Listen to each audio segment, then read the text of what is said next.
আজকে যদি মাওলানা নিজামী অধ্যাপক গোলাম আজম আলী আসলাম মুজাহিদ কামরুজ্জামান মীর কাসেম আলী কাদের মোল্লারা বেঁচে থাকতো, এই নতুন বাংলাদেশ দেখে তাদের হৃদয়টা প্রশান্ত। দীর্ঘদিন সিটি কর্পোরেশন, পৌরসভা, উপজেলা নানান জায়গায় প্রতিনিধিত্ব নেই,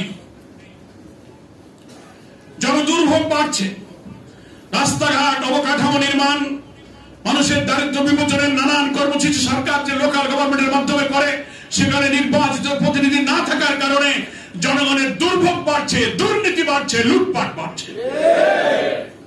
ফলে স্থানীয় জনগণের আসল প্রতিনিধিত্বের মধ্যে দিয়ে জনগণের দ্বারা স্থানীয় সরকার কাঠামোটা এভাবে করা হয়েছে যে গ্রামীণ অবকাঠামো উন্নয়ন, দারিদ্র বিমোচনের সব কর্মসূচি ভোটে নির্বাচিত জনপ্রতিনিধিরাই সেটা বাস্তবায়ন করবে, সেটা নাই। এখন ইউনোরা, ডিসিরা, আমরা এখন এই টাকার মালিক।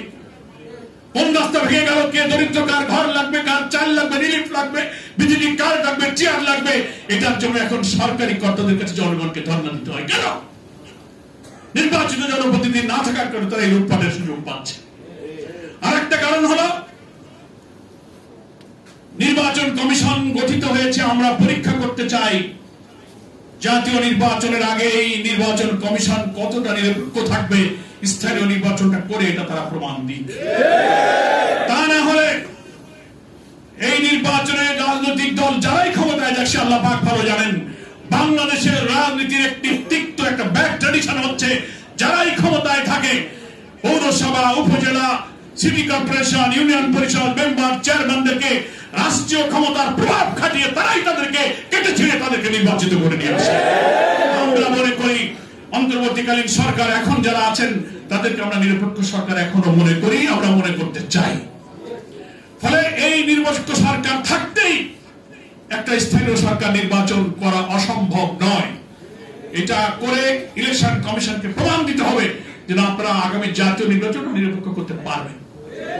ডিউ টু দ্যাট কজ আমরা বলেছি before parliament election local government election আপনাকে দিতে হবে। আমাদের এই দাবির সঙ্গে বাংলাদেশের অনেক গুরুত্বপূর্ণ জনপ্রিয় রাজনৈতিক দলগুলো ঐক্যমত পোষণ করেছে। আর মহান আল্লাহর শুকরিয়া, আল্লাহর সাথে বান্দার যে আত্মিক সম্পর্ক, মহান আল্লাহ ইসলামী আন্দোলনের দেশের কর্মী এবং মুসলিম উম্মাহর প্রতি 24 জুলাই গণ অভ্যুত্থানের মধ্য দিয়ে যে দয়া, যে ক্ষমা, যে করুণা নাযিল করেছেন, তার কৃতজ্ঞতা প্রকাশের জন্য এই সমাবেশ সফল করতে হবে। কারণ এরা আমাদের রাজনৈতিক অধিকার কেড়ে নিয়েছিল ফ্যাসিস্ট শক্তি। আমাদের খেয়াল আছে 17-18 বছরে 3টি নির্বাচনে ভোট দিতে পারি নাই, আমাদের অফিস তারা বন্ধ করেছে, হাজার হাজার লোকদের কারাগারে বন্দী করেছে, আমাদের প্রিয় নেতৃবৃন্দকে কারাগারের মধ্যে জুডিশিয়াল বয়সে সবাই একটি নতুন বাংলাদেশ দেখতে চেয়েছিল। আজকে যদি মাওলানা নিজামী অধ্যাপক গোলাম আজম আলী আসলাম মুজাহিদ কামরুজ্জামান মীর কাসেম আলী কাদের মোল্লারা বেঁচে থাকতো, এই নতুন বাংলাদেশ দেখে তাদের হৃদয়টা প্রশান্ত।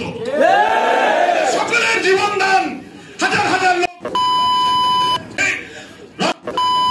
নিয়ে যারা এখন হাজারি করছে, এরা যে স্বপ্নের বাংলাদেশ দেখতে চেয়েছিল, আমাদের শহীদেরাও সেই দেশ দেখতে চেয়েছিল, দেখতে দেওয়া হয়নি। আমরা যাদেরকে হারিয়েছি তার জন্য আমাদের কোনো দুঃখ নেই, বেদনা নেই। আমরা মহান আল্লাহর কাছে এটাকে আল্লাহর জন্য, দ্বীনের জন্য হাদিয়া হিসেবে পেশ করেছি। আল্লাহ এই কোরবানি কবুল করার বিনিময়ে কার চোখের পানি, কার শাহাদাত করেছেন আমরা জানি না, কিন্তু 24 জুলাই আগস্টের অভ্যুত্থানে আসমান থেকে আল্লাহ পাক আমাদের এই উম্মাহর জন্য, জাতির জন্য যে করুণা নাযিল করেছেন, আমরা অশ্রুসিক্ত হয়ে সিজদায় পড়ে আল্লাহর শুকরিয়া আদায় করেছি।